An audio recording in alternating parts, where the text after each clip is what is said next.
தம்பி, தமிழ்நாட்டுல 2 கட்சி தான் மெயின்.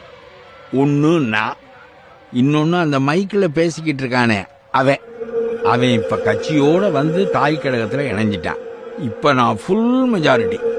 சேர்மன் துறை மேல கொண்டு வந்திருக்கிற நம்பிக்கை இல்லா தீர்மானத்தை ஓட்டுக்கு விடுறதுக்கு முன்னாடி யாராவது பேசுறதா இருந்தா பேசலாம். நான் பேசுறேங்க.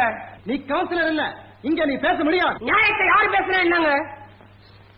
இதோ இருக்கிறாரு சேர்மன் துறை, மனவிரியாலே பதவி மோகத்தாலே ஊருக்கு ஊர் ஜனங்களுக்கு பல அநியாயங்களை செய்துட்டாரு. இதை நாங்க நம்ப மாட்டோம். ஆமா, நாட்டு நன்மைக்காக தன் உயிரையே கொடுக்க சித்தமா இருக்கிற தியாகி இவர். உங்களுக்கு தெரியாது, இவர் முனிசிபாலிட்டியை பாழாக்கிட்டாரு. பல இடத்துல லஞ்சம் வாங்கியிருக்கிறாரு. கண்டுபிடிச்சு கேட்டப்ப எங்களுக்கும் பங்கு தரேன்னு சொல்லி எங்க சேவா உணர்ச்சிக்கே களங்கத்தை உண்டு பண்ண பார்த்தாரு. சேர்மன் துறை ஒரு மக்கள் துரோகி. அவர் இந்த பதவிக்கு லாயக்கில்லாதவங்கிறத நிரூபிக்க ஆதாரங்கள் நிறைய இருக்கு. அன்பார்ந்த பாவிங்களே, நீங்க எங்கெங்கயோ கையை நீட்டி எதையோ வாங்கிட்டு ஏன் இவர் கருத்துல கையை வைக்கிறீங்க?